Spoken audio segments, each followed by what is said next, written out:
You're listening to The Gold Standard, Episode 31.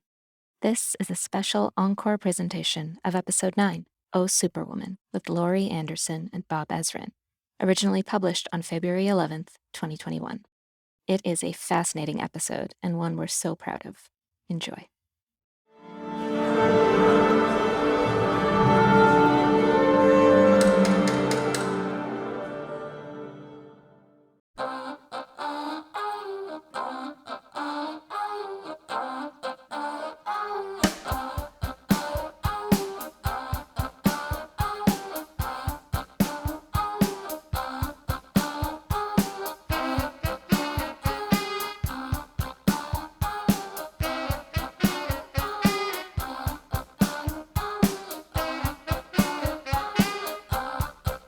Good evening. This is your captain. We are about to attempt a crash landing. Please extinguish all cigarettes. Place your tray tables in their upright lock position. Your captain says, put your head on your knees. Captain says, put your head in your hands. Captain says, put your hands on your head. Put your hands on your hips. This is your captain. We are going down. We're all going down. Together. And I said, uh-oh. This is gonna be someday. Stand by. This is the time. And this is the record of the time. This is the time. And this is the record of the time.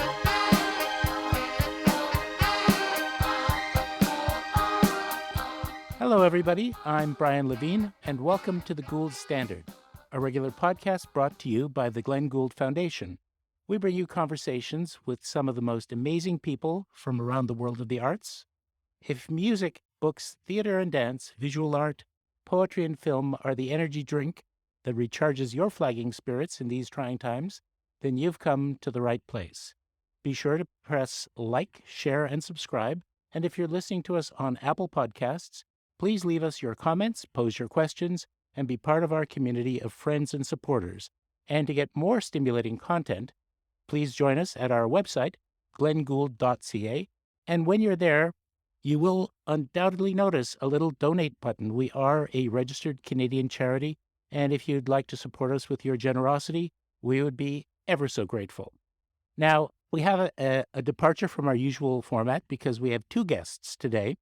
And it's actually such an accomplished pair that I'm going to dispense with my usual detailed introduction outlining their contributions. In fact, I've resorted to outright plagiarism, going to one of the websites, and this might be the most effective way to do it. So Laurie Anderson, who is joining us, is one of the world's most renowned, daring creative pioneers. Known primarily for her multimedia presentations, she has cast herself in roles as varied as visual artist, composer, poet, photographer, filmmaker, electronics whiz, vocalist, and instrumentalist. And that, to put it mildly, barely scratches the surface. Now joining me along with Laurie is a great friend of the Glenn Gould Foundation, but also of Laurie's, Bob Ezrin. Bob is one of the great music producers of our time, whose vision, leadership, and musical chops have helped give birth to classic recordings from Alice Cooper, Pink Floyd, Kiss, Deep Purple, Taylor Swift, and of course, Lou Reed's legendary Berlin album. Bob's also an entrepreneur and philanthropist, and both Bob and Laurie belong to the exclusive club of past chairs of the Glenn Gould Prize jury. Welcome, Laurie and Bob. How are you doing? We're doing great. Well, I'm doing great, and Laurie Me too. looks amazing. I'm Yeah. feeling good too. Laurie does look Thanks. amazing. I don't want to start on a down note, but if you look outside your window or turn on your television or other device, you might notice that we're living in pretty dramatic times, very disturbing, disrupting things going on. So I'd like to actually start with the subject of art in times of anxiety and how we use art for comfort and consolation, but also to make sense of what's going on around us. And I'm wondering if you have any thoughts and maybe, personal experience of how you've been engaging with art, music, any form of creative activity during, let's say, this past year that we've been living through. Laurie, you should start. Out my window right now is the forest. I'm living on Eastern Long Island and just going into the city, New York City, uh, once every couple of weeks to just get some city energy. It's wonderful there. It's wonderful in New York. It's just tearing my heart out every time I go there. It's uh, quiet. There are no tourists, and I haven't seen that since the 70s. And we all love this so much. You know, when New York became a tourist town, maybe beginning 20 years ago, but really 40, um, and I got into, you know, full blown Disney mode 20 years ago and has not recovered from that. We began to think of New York as an entertainment American city, which it's really not. And so it's gone back to its port's roots. It's a port, and a lot of people come and go through it. I've just really been enjoying Fran Leibowitz' new Netflix thing, in which she says she's on a crowded sidewalk. Yeah, her Netflix series is called "Pretend It's a City." And she's on a crowded sidewalk, and all of these tourists are going, "Wow, look at that, look at that." And there's a big traffic jam of pedestrians. And she's saying, "Move, pretend it's a city, pretend you have somewhere to go, pretend you have a job, pretend you're not just gawking at the sights, So I appreciate her and a lot of other New Yorkers who are beginning to think like, wow, we have our city back. We also have our pots back. We have our friendships that are people who help us get through this really um crazy era. Truly crazy and scary too. And they are around. So I began by trying to think at the beginning of the pandemic, what's going to work? How can we communicate? So I started a radio series called Party in the Bardo, and that was WESU from Middletown, Connecticut. I'd always dreamed to have my own late night radio show, and I was going to live in San Francisco, and I was going to the show was gonna start like 5 a.m. at this point where, it was too early to start. Well, actually 4 a.m. really, because people in SF are already commuting, at 5. They're on the road, on the way to work till 4, when you're just like not sure what's real, what's not real. You're coming out of your dreams. You're like, oh, where am I? Who am I? You don't exactly know who you are anymore, which is really great. And I thought, that's the time I want to talk to people. So Party in the Bardo was a series of 11 2-hour shows, and they were very rambly things, but they were radio. And I thought, that's what you do in wartime. Radio works. So listening and um, here we are on Zoom, which is another thing that kind of works. What do you think, Bob? How did you start the pandemic? Let me go back a little earlier than that because my parents bought me a tape machine when I was 11 years old. In fact, my uncle was the first person to have stereo in Canada. What? And he had, yeah, we smuggled it in from Buffalo on a family trip. Oh man, that's great. And he was the largest collector of jazz recordings, private collector of jazz recordings in the country. So in his basement, he had 20,000 albums, jazz albums, and all sorts of other kinds of stuff. And he had turntables and he had tape recorders. And Uh, so I became addicted to the smell of tape. But also, he had a Zenith shortwave radio, a Zenith Worldmaster, which was this massive black thing with a huge antenna that you would raise up, and then you would DX, meaning listening to stations from far, far away. And I became addicted to radio. So then my parents bought me a tape machine. I think it was 11, maybe 12 of my own, very cheap little, it was Simpsons, I think it came from, so it was a Kenmore, right, or something like that.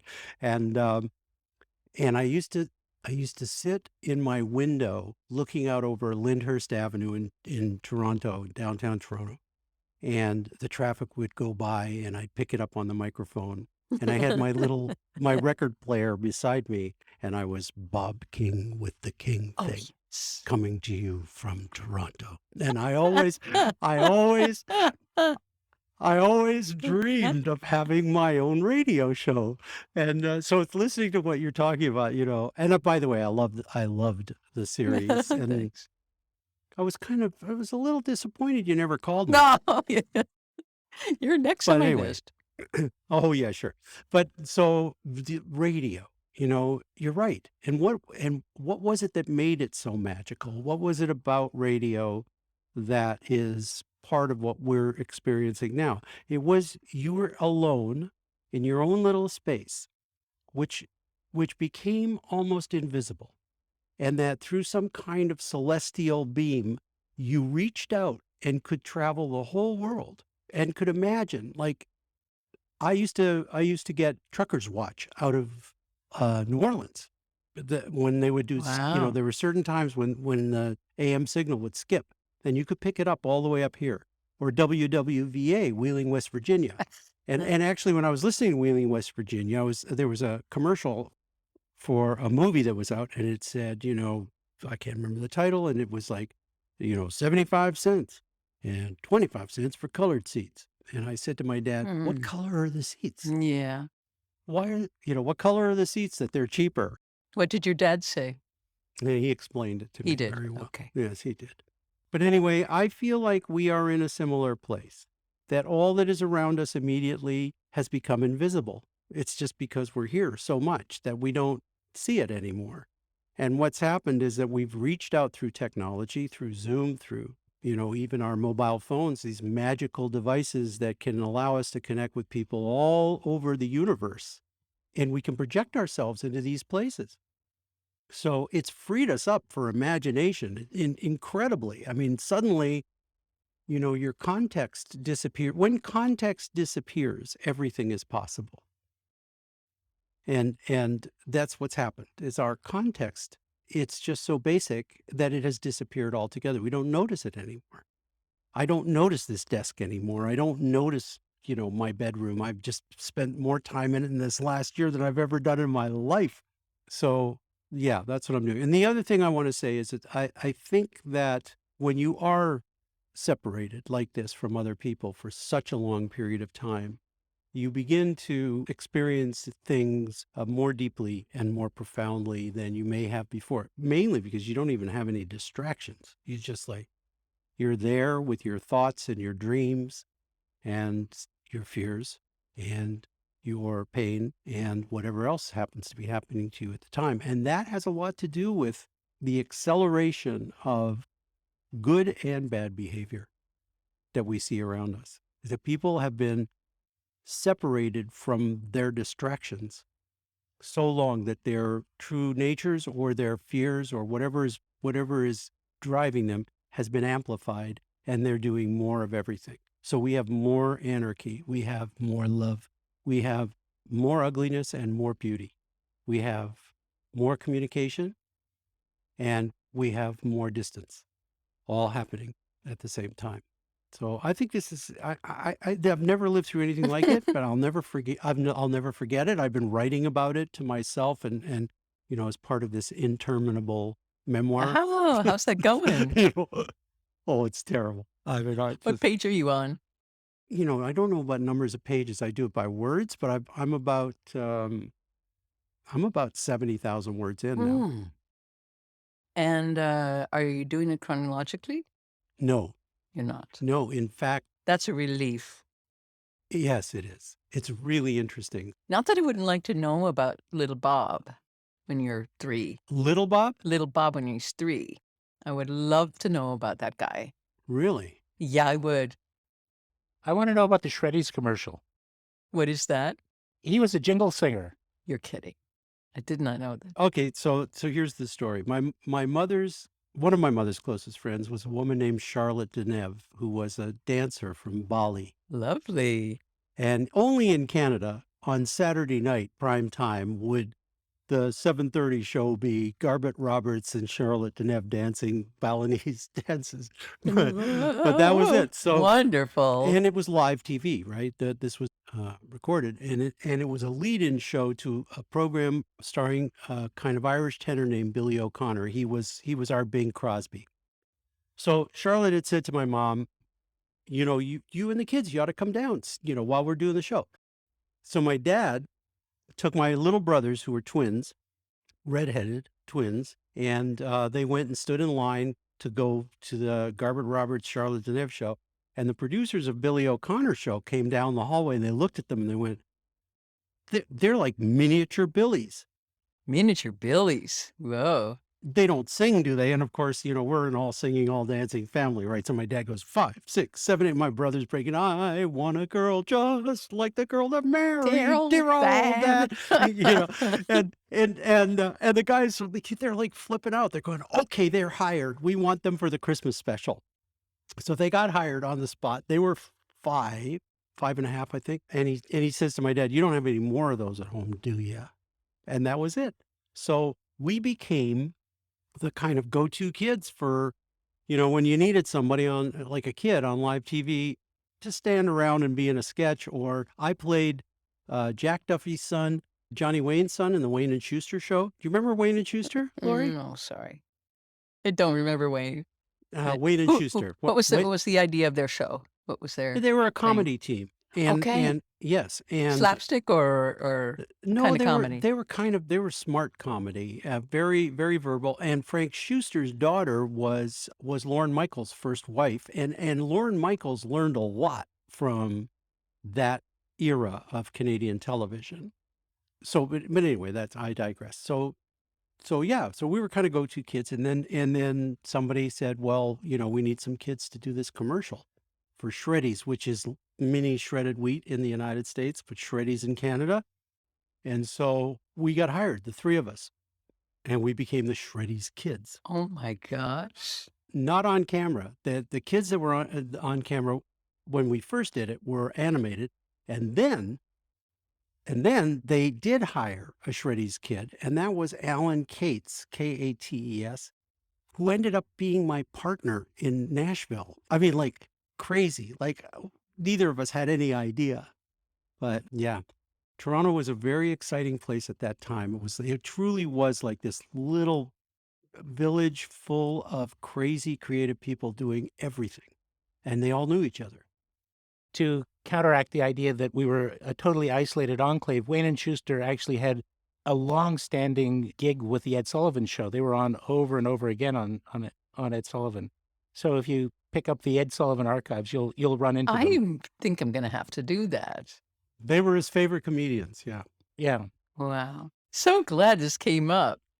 So now we're firmly in memory lane. But actually, I really am struck by your gravitation towards radio, which is despite the fact that we're doing a quote unquote podcast, it's radio. Really, what it's just a different wire connecting the people, and that actually raises a very interesting paradox, because radio, I agree, it's primal and powerful. No matter how wonderful the ability of Hollywood is to create CGI FX, we can do better inside our own heads pretty much any day of the week. Orson Welles said that his favorite medium was radio drama, not film or television or stage. And of course, radio was a big part of Glenn Gould's creative life. So the ability to be isolated and yet connected is kind of one of those interesting paradoxes. But it also says, and this is interesting for you two, because you're both people who have had a lot of technology in your lives, and you're very closely associated with it.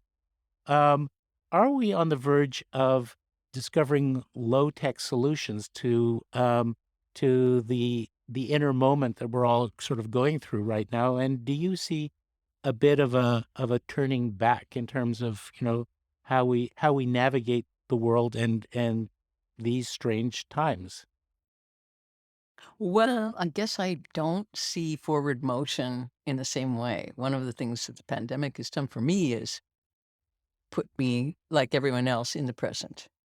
Because if you're going to be like walking along towards the future and thinking, you're getting somewhere, we're all in this much stranger position. We're walking along, but the future keeps getting farther and farther away, smaller and farther away.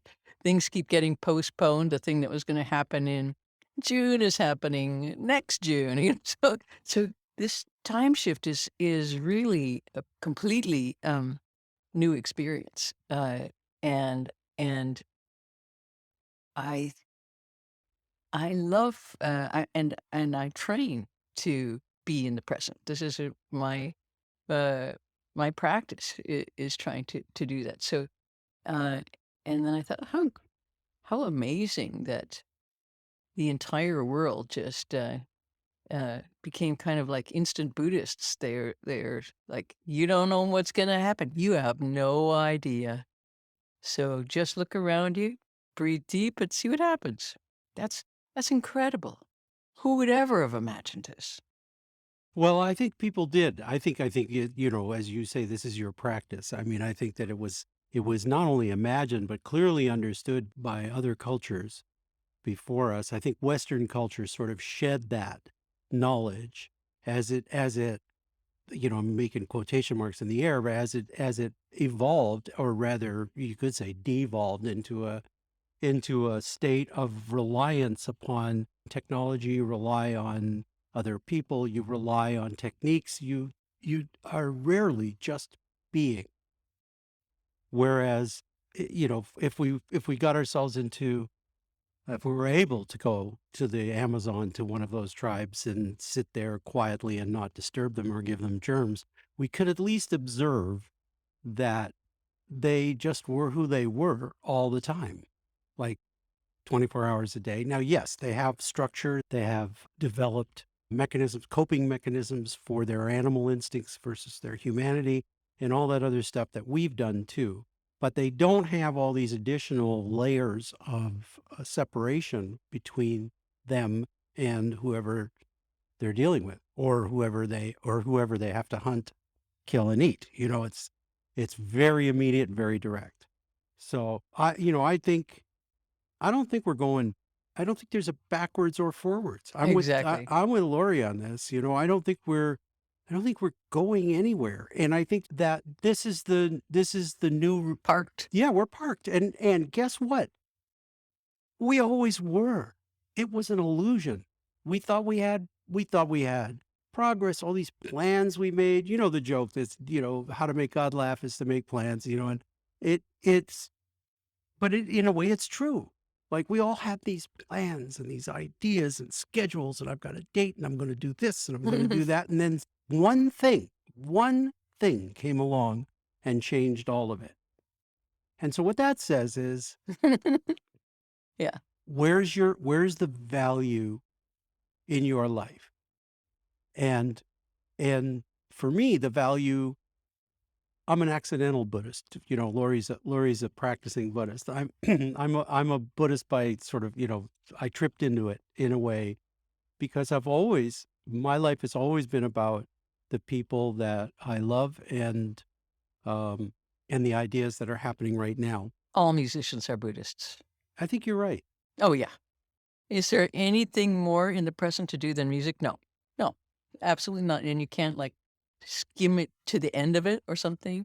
You can't speed read it. You have to sit there in real time and listen to it. That's called a real time. So musicians are already way, way out there. But this idea that progress has to do with technology is the one that always it surprises me because of course it doesn't. It claims to, it claims to be the thing that's pushing us into the future. one of my favorite quotes, I think it was a cryptologist, and I can't remember his name right now, but he said, if you think technology is going to solve your problems, you don't understand technology and you don't understand your problems. Yeah, so I love that. Yeah, it wasn't a cryptologist. It was somebody that we all know, but I can't remember who A it is lot of right this people have moment. quoted this, and I think I've traced it back to this guy because a lot of people are running it through the mill, and I think he was the well, who knows who when a thought first came through whose mind, and who cares really? But we are caught into this kind of treadmill that has stopped. The merry-go-round that stopped. It stopped. Yeah, exactly. We're stuck in place, and then we have to attend to the place.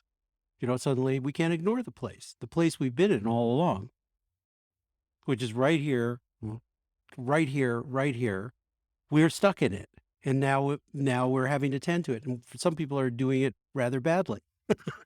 When you went like this, I was just thinking, I got up this morning and I order like probably 5 books a week now, and I read many of them, or at least I skim them. I know, me This too. is I'm this is terrible my, now. this is I like know. and so By the way, before you Yeah. finish that, have you read Matthew McConaughey's book? No. It's a trip. Okay, It's what is it? so good. It's called Green Lights. And it's just so impressive because it's exactly what we're talking about, but in folk language. He just Okay, turns I have to order it right now. Green Lights, Matthew Green McConaughey. lights. Okay. Mm.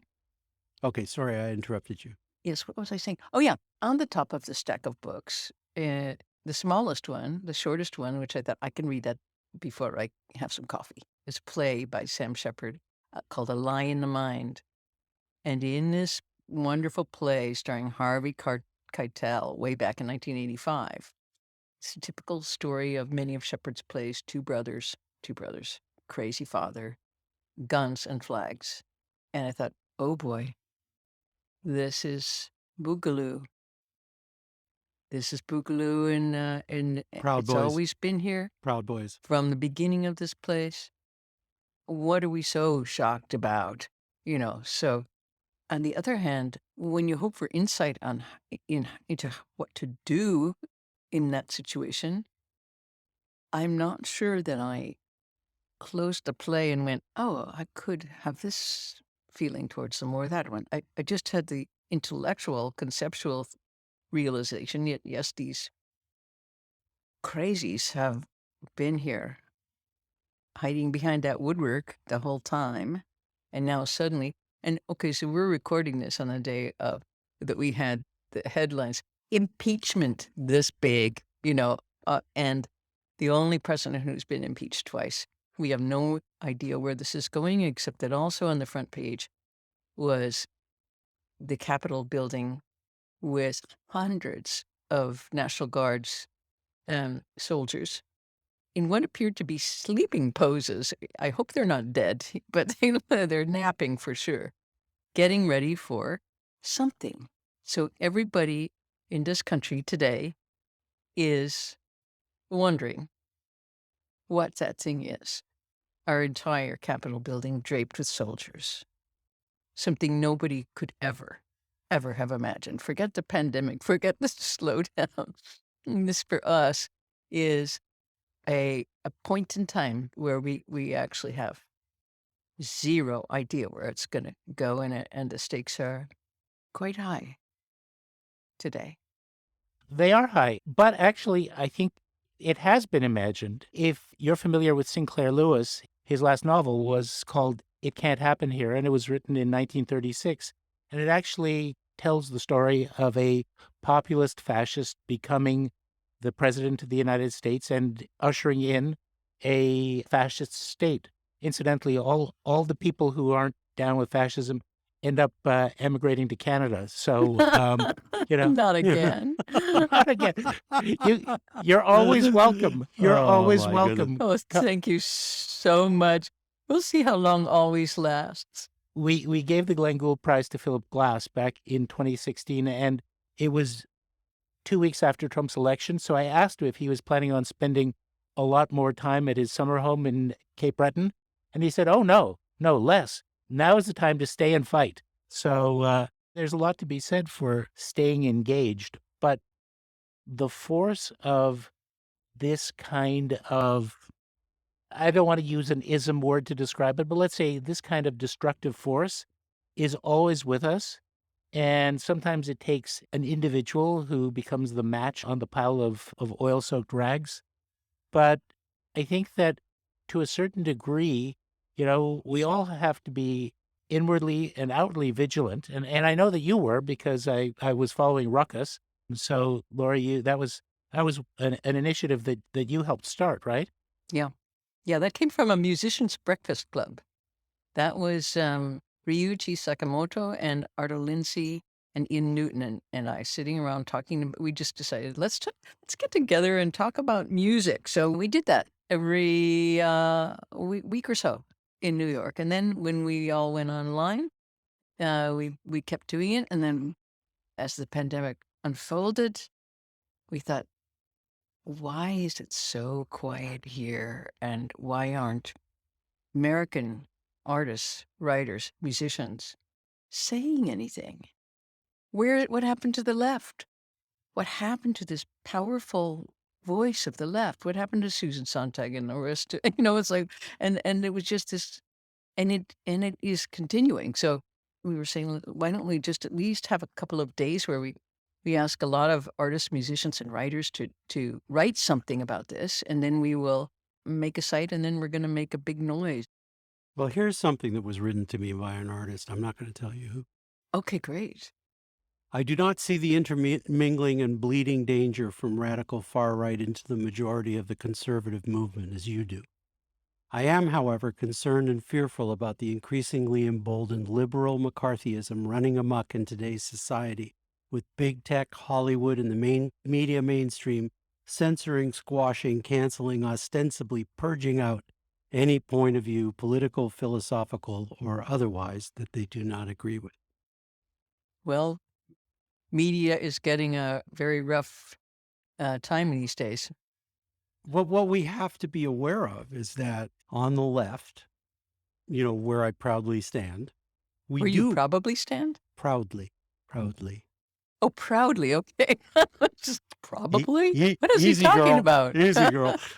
He's a leftist proud boy. Yeah, Yeah. exactly. No, but on the left, Yeah. I do think that we are sometimes guilty of demonizing and Of course. and Absolutely. this sort of can't whatever. I hate that term, cancel culture. So do I. But I don't think anyone, left, right, or center, is paying enough attention to the burgeoning white power movement in our society and to the threat that represents. Yeah. Not just to, lefties and people like that, but it's literally, it's pro-white, Anglo-Saxon, primarily Christian, and nobody else. And everybody else has to go home, they say.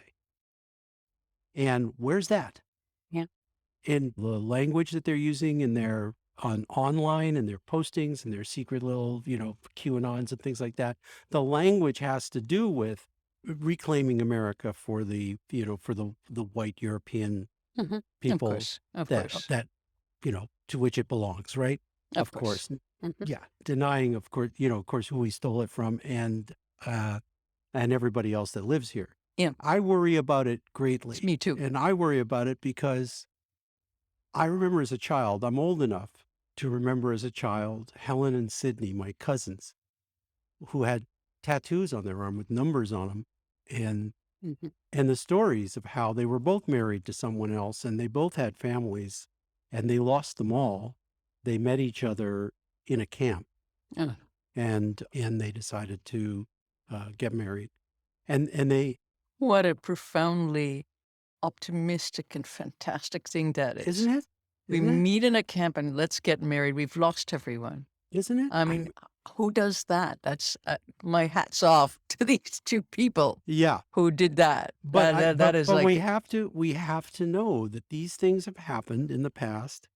That people who are committed to a cause that is so monochromatic, simple-minded, based on such a sense of entitlement and separation from everybody else around, that those things turn very ugly and very dangerous, and they end up costing a lot of people their lives.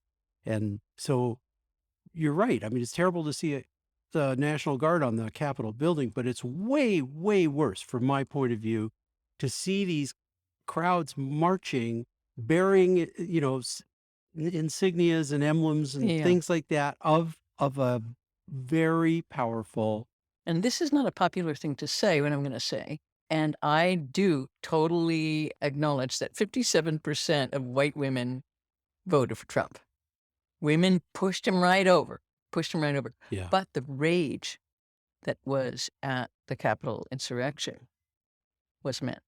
Yes, it was. There were very few women with guns, Absolutely. very few women doing that, very few women going, get down on the on the ground. There were very few, one or two, and they got shot. It's the rage that is going on, and it's the rage of men who say, I am not going to share what I have with women, and I'm not going to share it with Black people, ever. You kill Right. me before that happens. Right. And that is who's doing this. And Jews. I just Don't have to forget say. Jews. Yeah. Don't forget Jews. Well, and Muslims. And Muslims.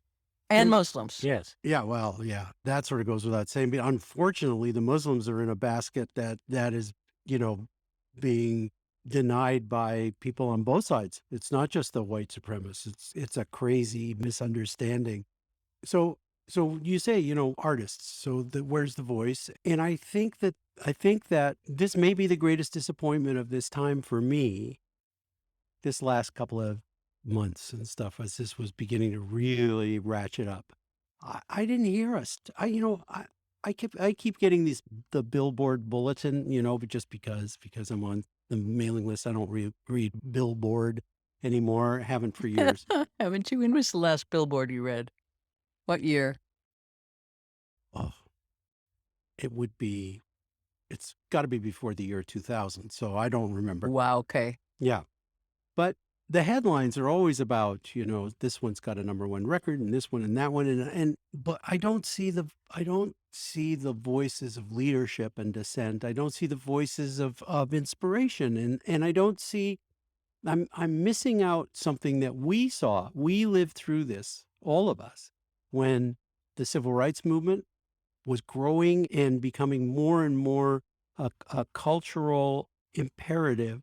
And it was kids that were driving it. And it was our voices, the voices of these kids who were really, really passionate and smart and touched by whatever that angel is that allows people to have brilliant language on beautiful melody and put it all together. And the protest songs, some were so stirring and moving and amazing. And they fueled the movement. Yeah. I can't think of a song right now. Okay, but here's another thing. Kids can't do everything. And kids now are passionate, smart, and activist. And what they're doing is climate. And frankly, I'm glad for that commitment. I mean, I know that this is important, what's going on, but the much bigger picture is that. Oh, you're right. And they are really out there doing stuff. Even in the climate movement, the kids are there. I know they're there. I know they're there. I'm supporting so many of these different groups and stuff. But where's the music? Where's the song? Okay. That's what I'm missing. Where's the music anthem? that does that? Okay. Where's the anthem that we can rally around? Where's the "We Shall Overcome"? Where's the, why is that, Bob? The times they are a changin'. Why is that? Because the times they did change. The times they did change. I think part of it is that we're in a Neil Postman era and we're amusing ourselves to death. Part of it is where we have too many distractions and there are too many things we're being asked to attend to, and we're not getting particularly. I think you're right on. And I think we're not getting particularly good at any one of them, and that's the thing. I think that's the most obvious explanation and absolutely the truest. Absolutely. I mean, it's just too much stuff. Yeah. Everybody's like, I feel that in my own life. It's just too much stuff. I can't do it. But let me ask you a couple more questions about that. I mean, I think you're probably both familiar with the film Bob Roberts, the Tim Robbins film, about the messages and style and tropes of the protest music era. being co-opted by the extreme right. And I also, I mean, I'm going to jump back another 400 years to Martin Luther, who, people said, well, if you're such a sacred man, why are you writing all this music? And he said, why should the devil have all the best songs? So I'm wondering whether part of the answer also is everyone is so afraid of offending a potential market. 71 million people voted for Donald Trump, and everyone's scared of basically being boycotted by that segment of the market. Yeah. There's a lot of money among those people. But Brian, I think that there are many people who are not afraid of that, who don't really think about that, and they still don't come up with the stuff, right? But there's not a big culture for it, and people waiting for that song. They're not, they're working on their their own profile. This is my worst nightmare, is the role I had in passing that along. This genuinely makes me incredibly upset to think that I got roped into this branding thing because it was, record companies, and you had to say what's your style, who are you, push it, stay with it, stick with it, do it, redo it. Why? Because you're selling it. You are a product. So do this, make that. And I thought that was a joke. It was something I did as a joke. And I never took that seriously for 1 second. I never thought that was me going like, hey, oh, wow. I never thought that. Nor did by the way, nor did anybody else. No, it's a game. They didn't think that was you. But it's not a game anymore for kids who are creating their personalities that way. Well, yeah. Yes. I think this is a really long conversation is what I think, but I think I think personal branding has become an obsession. I think fame has become an obsession. I think acceptance has become more of an obsession than it was maybe when we were little, but maybe not. Maybe because we wanted to be accepted too. We wanted the group to love us, and I played guitar and But just a smaller group. Well, yeah, I played guitar and sang songs because I wanted girls to like me. Of course. Right? I mean, that was No the thing. question about it. And I couldn't drag my Just like a bird. couldn't drag my piano to parties. It's a courtship ritual that we. You did not. This is not a nightmare that you rightfully should take on. You didn't contribute to any of this stuff. If anything, you. Yeah, I might have been. I did it, and it was misinterpreted perhaps by other people. But I mean, they had plenty of other role models to do for that. So I'm not. What I loved about what you were doing then, and what I just love that you continue to do, is you've always kind of turned a truthful but funhouse mirror on the rest of us, and but through your own experience, you show us, the little fragile points, the funny points, the not so funny points, and I always thought that you were thumbing your nose. Oh no, I don't think I was trying to do not that. at us. Not at us, at the system. I always thought. Okay. Yeah. I always no, that's thought, true. It was thumbable. You were always thumbing your nose at the system, and I don't think anybody looks at you as somebody that contributed to that. If anything, you were, you. Okay, I'm going to take that off my mea culpa thing right away. Thank you. Please do. Please do. You gave us hope.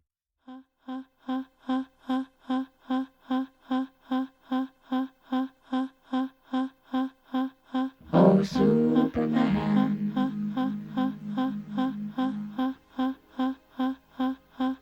Oh, John.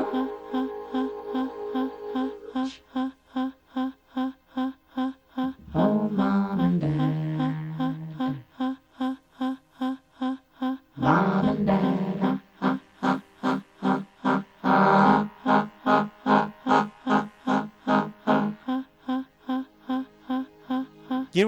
I want to tell you a story. Great.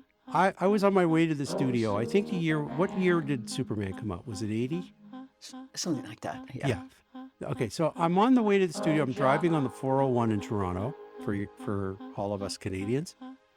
And I'm supposed to get off to head to the studio. And Superman comes on Chum FM. And all of a sudden, like literally my brain expanded in the brain pan and started like beating against the sides of my skull, because it was just like, it was the strangest and most wonderful and at the same time most seductive thing I'd ever heard. I couldn't believe what I was listening to, and it was long. So I went the whole song. I went the whole song, and however long it was, that's how far I went past my exit. And I got, like I was in another place. I didn't even know where I was. I had to pull off and I had to listen, and then I called the radio station. Hello? Is anybody home? Well, you don't know me, but I know you, and I've got a message to give to you. As you could do in those days. I called the radio Yeah, station. you They could. They didn't even say hello. They just said, Laurie Anderson. Because apparently I wasn't the only one calling. And Isn't that funny? That's weird. well, that's the first. That's when I phoned you, if you remember, way back then, because I had this insane idea that we could do a kind of Dada-esque thing with you and Alice Cooper, which I thought would have been just the weirdest combination in history. You were not interested at the time, and I completely Is it too understand late? why. Is it too late? No, Can we, it's can we no. do it now? Yes, we can. We should. I'm available. Okay, I think he is too. Okay, it's Yeah. time to do that project. Yeah, and 20, then 50 years I later. one day, a few years later, not many years later, I walked into a hotel in the south of France, and stuck around the corner, hiding in a little corner there, was my dear friend Lou Reed with Laurie Anderson. And I thought, this is one of the most beautiful things I've ever seen. Because I just loved... Hi, Lou. Yeah, hi, Lou. Because I loved him so much, and I wanted him to have a beautiful life. And I was so in love with Laurie from a distance, right? That I just thought, okay, this is awesome. Way to go, guys. And yeah, so there's my little story, Brian. Well, let me actually talk a little bit about Oh Superman. And, when you have a hit, it can be a little bit of a distorting lens because, I mean, your work is massive and in so many different areas, but that was the thing that basically brought you to a wide public. And you'd been solidly part of the avant-garde. You stayed part of the avant-garde, but suddenly everybody gets you. And the whole part of the mystique of the avant-garde is nobody gets you, right? So what was it like to be sort of plunged into this, I'm a celebrity and I've got a pop hit? That must have been very strange.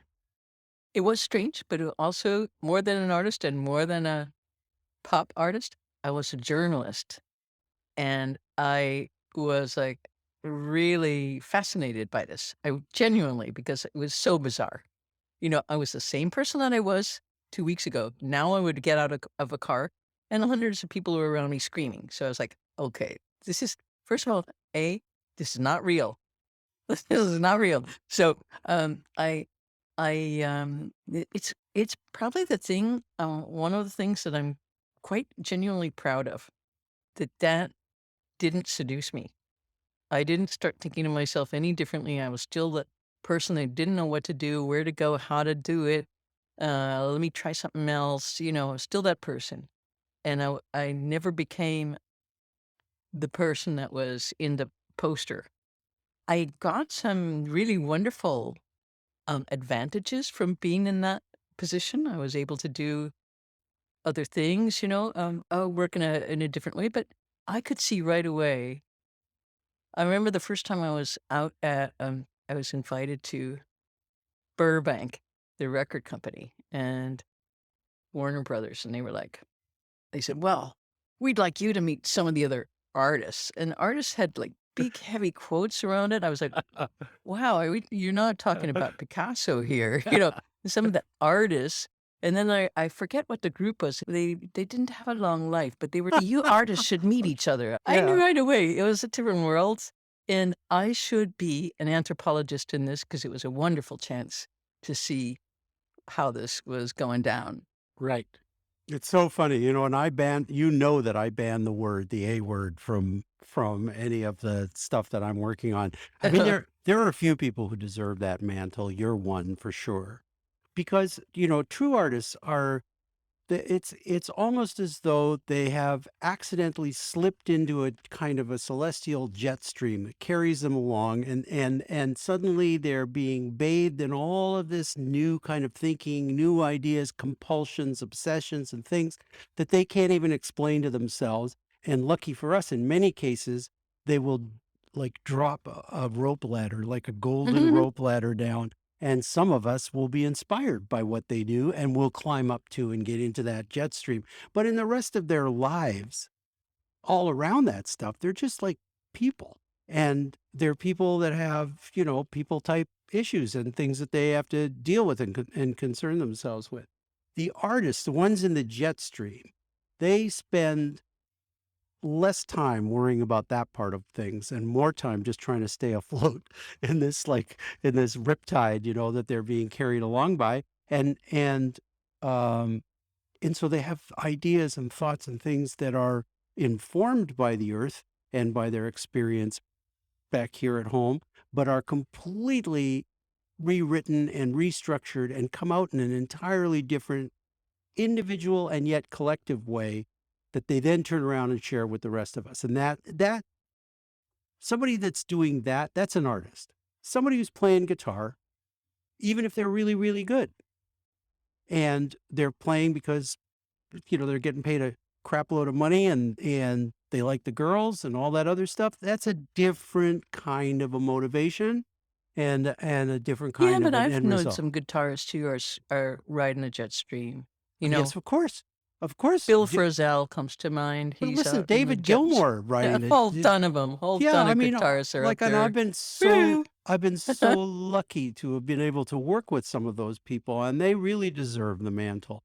But I'm saying in a general sense, in what I do believe is that even in times when the people are pious, God may grant us 4 or 5 artists in an age. You know, we don't get a lot of those. It's not like there's one in every house like a color TV. You know, it's like it's a word that we overuse. We abuse it and overuse it. And it's also a position that we impose on people who can't really deal with it.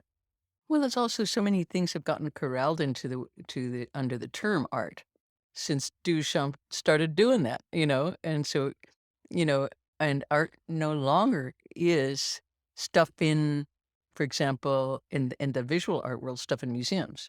Right. It is really about uh, those are the tchotchkes that get preserved from other times that are Right. labeled that, but the actual experience of art is not in a museum.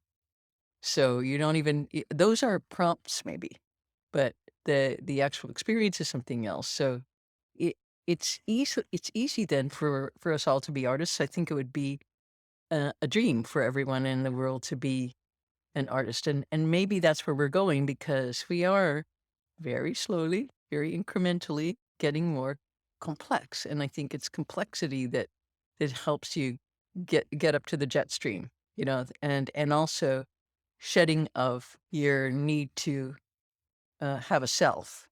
You know, for me, that's probably the biggest thing that. I mean, I've never been an artist because I wanted to express myself ever. I Right. don't care if you know me or not. I mean, No. I just like see this thing over there and go, whoa, that is like crazy. So you head towards that and hope for the best, you know. Th- And if everyone in the world could have that feeling, then that would be paradise. It would be, but it's not reality. And, you know, my daughter Sarah was working in the movie business. She'd graduated from college and she was working for some. It was like swimming with sharks. She was working for Yeah. for you know a producer who would yell if the coffee was 108 degrees versus 109, you know, stuff like that. And then her mom was diagnosed with lung cancer, and we knew that it was terminal. And she called me one day. She was 26. She called me and she said, "I'm thinking about quitting the movie business." And she said, "You know, I don't want to wake up one day at 35 with an ulcer and a Porsche." which I thought was really great. I said, well, those are the They go wisest together. words. Yeah, they go together. I said, those are the wisest words I've heard in a long time. But she said, am I making a terrible mistake? And I said, well, let me ask you a question. Would you die if you didn't make a movie? And she thought about it for at least a minute, and I already Yeah. knew the answer. And she came back and said, I really, really want to make one, but I could give it up because it's just not a great life for all this. And I said, then you have to quit, because there are two kinds of people in the world. Mm-hmm. There are people who work to achieve an end, whether it's feed their family, get rich, get powerful, own the Porsche, whatever it is. They're working to get something and to Right. do something. And then there's the people who are born with a calling, and they have no choice. They are born with something that they have to do. It's a kind of artistic imperative. And if they don't do it, it drives them crazy, or they become alcoholics, or their lives are terrible. And sometimes their lives are terrible because they do it. That sometimes they pay a huge price for living up to what it is that they were put here to do. And I said, you're not in that second group. And if it was me, you look at the other thing, it's not worth going through that kind of hell just to get money or get the car or even make a movie. If you don't have to do it, you have to quit. And she did. She And did. now, yes. She And now, did. yes. And she's a yoga teacher trainer and a yoga instructor, and she's brilliant at it. Brilliant. What a wonderful dad thing you just did for a person, And she asked you. She wanted to know. Yeah, she wanted to know because she was afraid that she was going to be making a terrible mistake, that she had this great opportunity, that people were telling her was such a great opportunity. Oh, you're going to be a big star. You can make movies. You can do all that stuff. And it wasn't resonating. This Mhm. resonates with her, what she's doing now. Yeah. Yeah. Yeah. I mean, that's the only thing that matters, because you can be a great movie producer and it'll resonate and it'll be fantastic. But if it wasn't doing that for her, I mean, there's nothing, well, I should just stop saying stupid stuff like that. There's nothing that is all, No, bad in the world. now you have to finish this. I do judge what's bad and good sometimes. Although, I am trying to see negative situations as great opportunities. That's one of the things that I really believe in, that it's a great moment to make something that can move ahead, Yeah. No, we have to. We have to look at every situation in our lives, every challenge, every project that we do, every song we write. We have to look at it as an opportunity to do something special and beautiful. And sometimes we get there, and more often than not we don't, and that's okay too, because we get another shot, And yeah, it's like ideas are kind of like, they're like streetcars, that if you miss this one, there's another one coming. It's like the train that I love that attitude. Brian takes on the way to work. It's like you miss this one, there's another one coming. And Oh, that's wonderful. yeah. Take the stress out. Yep. And by the way, Laurie, in reference to the point about, suddenly being immersed in celebrity, I never for a second thought that you were bought into that. In fact, one of the things that I see in almost all your work is what I call a kind of bemused compassion. And that's so beautifully on display. I was looking at your first appearance on Letterman from 1984, and he so clearly didn't get it. And I don't think that I his think that audience might got have been it. my only one.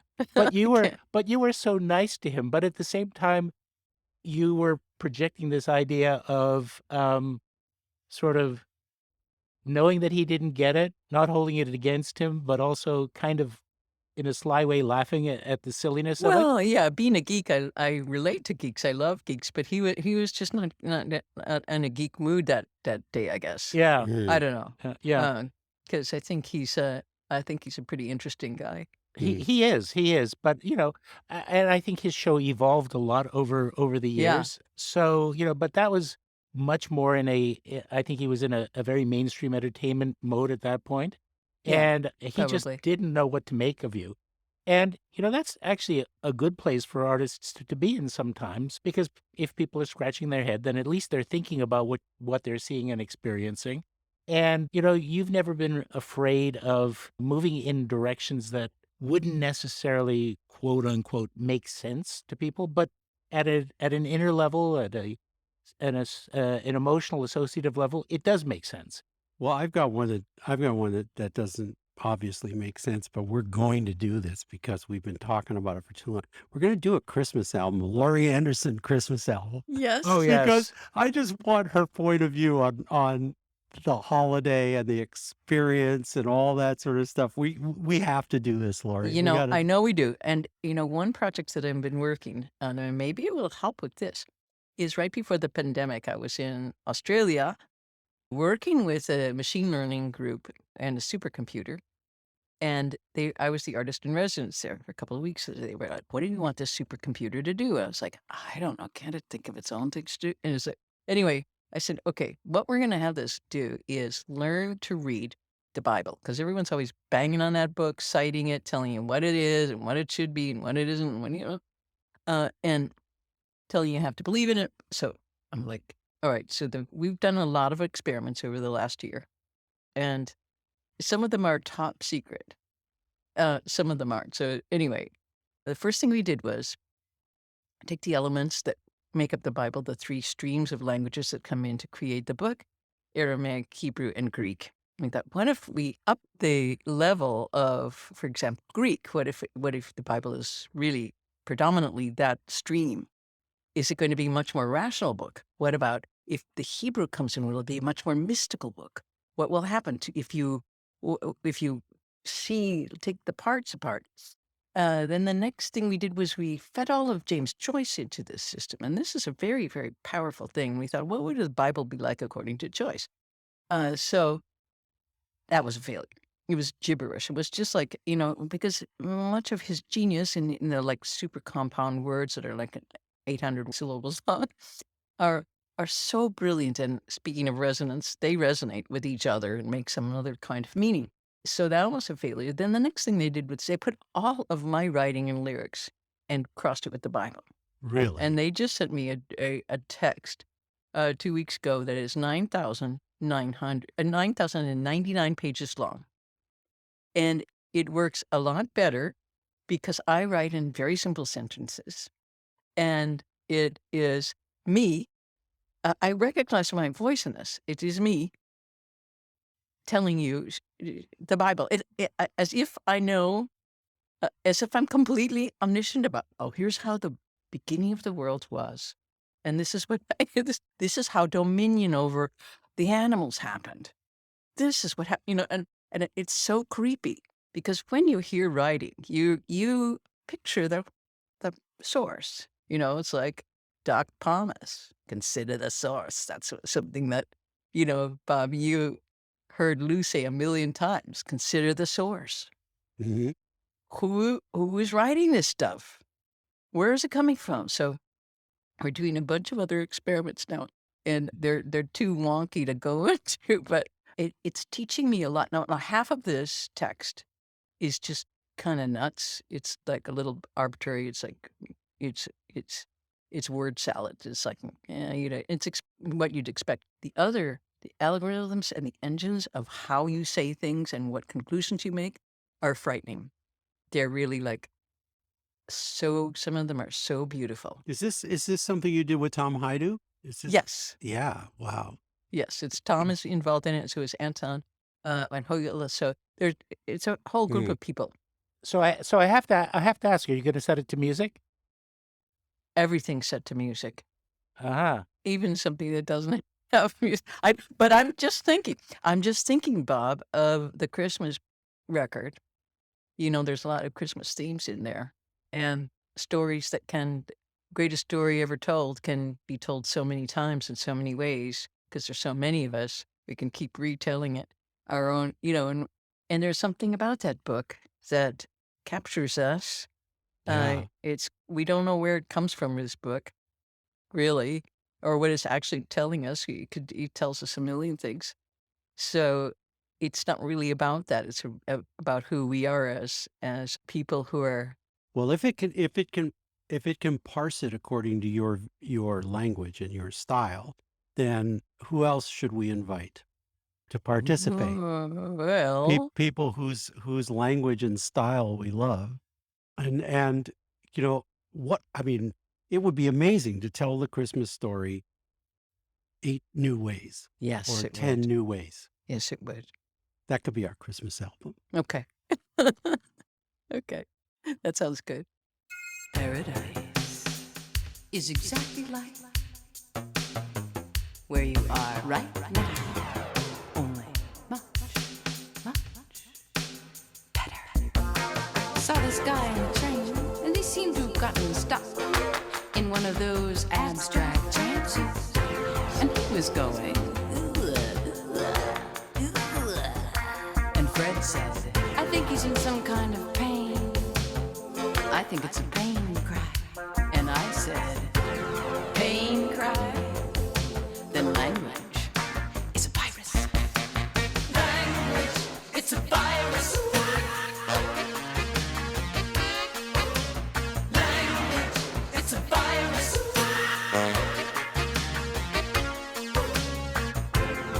Well, I was talking.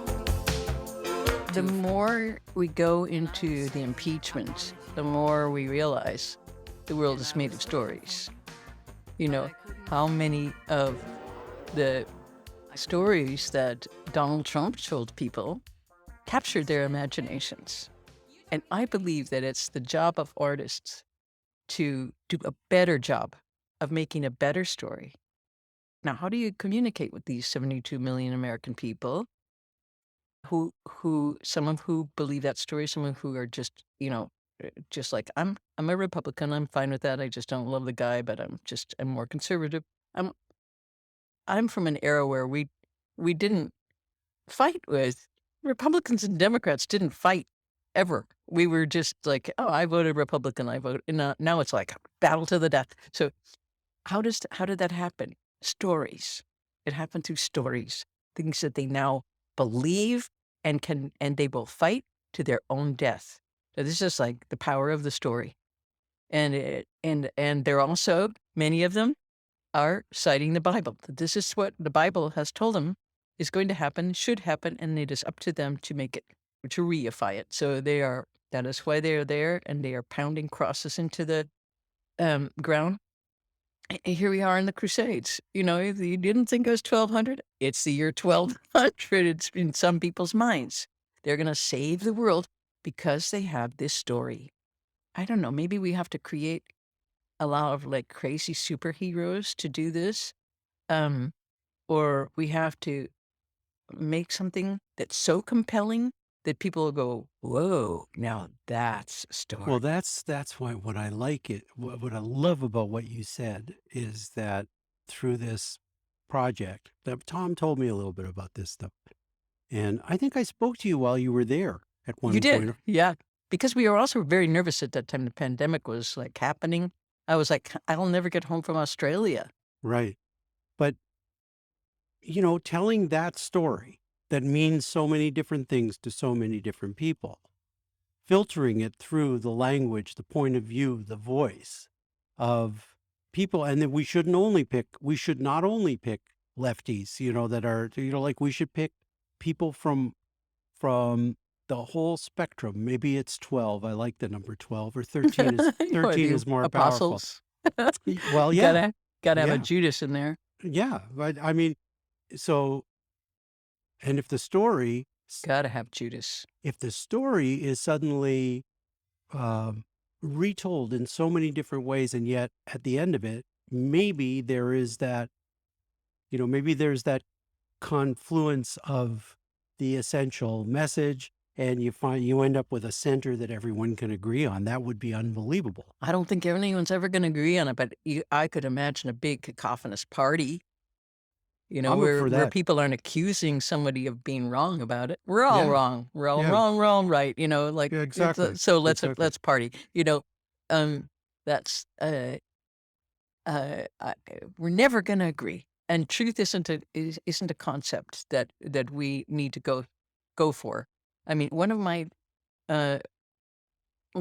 cultural heroes is Timothy Morton, and he has a podcast now that's really quite amazing. He's of course a ecology philosopher, writes hyperobjects and books on these events and of the mind. And he's like, okay, so he put something out about the last Wednesday, which was the attack on the Capitol.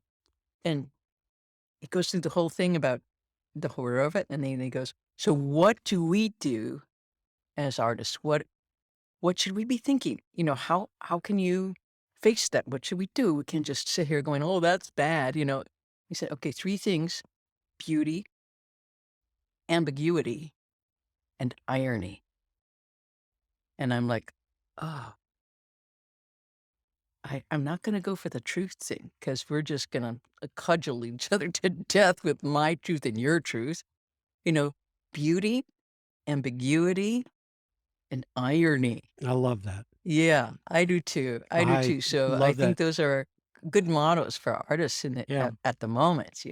Yep. I didn't want to break in because it sounded like the making of a potential, I don't know about bestseller, but something that actually is pretty important for the world to experience right now. But I did want to wrap, and maybe the best way to wrap. Why don't we end actually with a couple of stories, a quick one from each of you, and I'm going to suggest a subject. Since we were talking a little bit about failed political leadership, you had a brief political career, Laurie, when you ran for student council president, and you had a bit of an encounter with a political leader. Can you tell us about that? Oh, you mean Jack? Okay. Yeah, Jack Kennedy was my hero because, probably because he broke his back and I had broken my back. So I was like, he's president. I also have a broken back. So anyway, when I was 12, I wrote him a letter, and he was running in the primaries in Wisconsin, which was near me in Illinois. And so it seemed like, wow, he's in the area. So I can write him a letter. Wrote him a letter saying, dear Senator Kennedy, really admire the way you're running your campaign. I'm running for president of my student council, and can you give me some advice? No. Okay, so he wrote back to me. Kind of a long letter, it was like it had many points on it. And one of them was, the one that I really remember the best is, find out what the students want and promise it. Be a rep. Be a Wow. representative. Don't make up something that you want. Find Okay. out what they want and then get it for them. Well, no. He didn't say get it. He said promise it. Promise. He did say promise it. That was Okay. like, I'm like, It's true. It's true. "Oh, okay." So then a couple of months go by. Wrote him a letter again saying, I'm really sorry. I haven't been in touch. I've been really busy. 12-year-olds are just like, the world revolves around me. And I won the election, and best wishes in your own campaign. Sincerely, Laurie Anderson. Okay, so what happens next is, ding dong. We never got packages or like deliveries like this. There was a delivery guy, and a truck came up to the house, and he had a telegram, and he had a long white box. And the telegram said, congratulations on your election. And in the box was 12 long-stemmed red roses to me, a 12-year-old girl. And of Wow. That's course, incredible.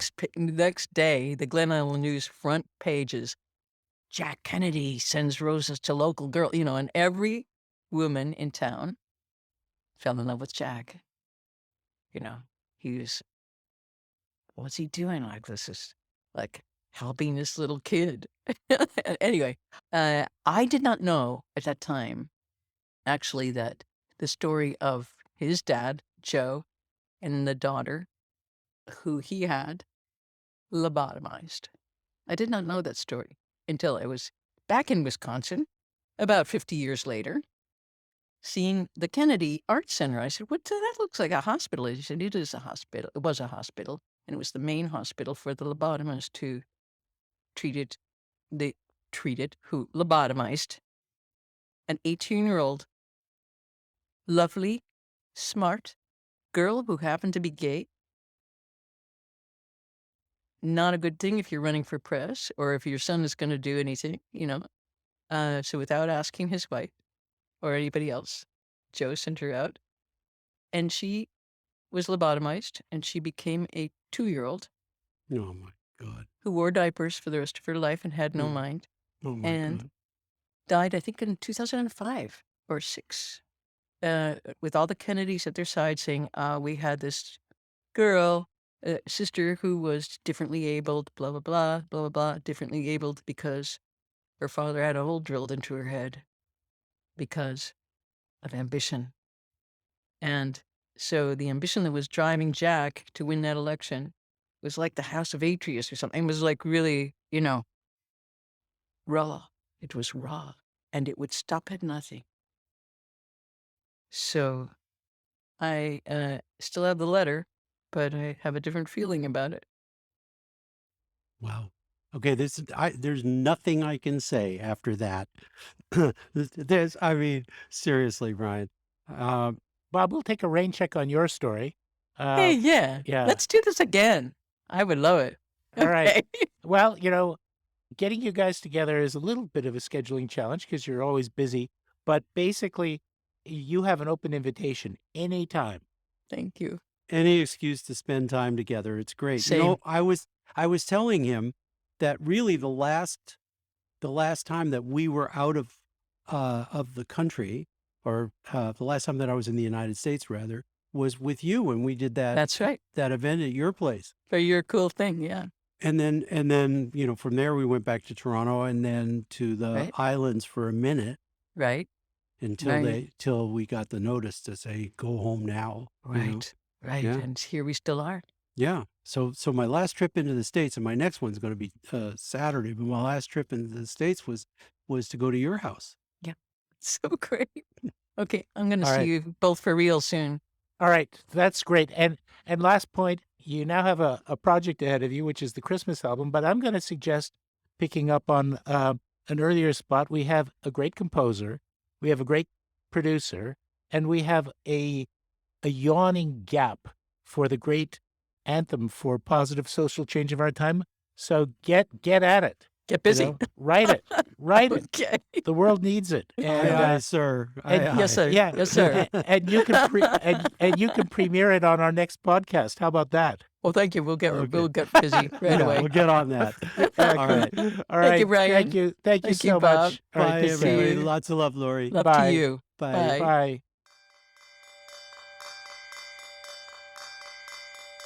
We hope you enjoyed that wonderful conversation. If you're interested in keeping up with the Gold Standard podcast and more work from the Foundation, follow us on Instagram, Twitter, and Facebook at the Glenn Gould Foundation. Remember, we are a registered Canadian charity, and we rely on the support of arts lovers like you to continue bringing inspiring stories to life. Please consider giving by visiting our website, glenngould.ca. You know how to say you're a diplomat. You got it all. Everybody loves you.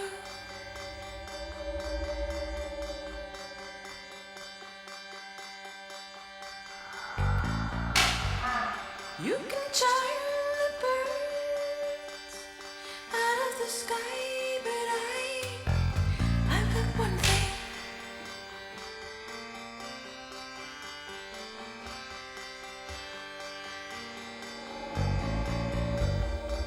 You always know just what to say and when to go. But I got one thing. You can see in the dark, but I got one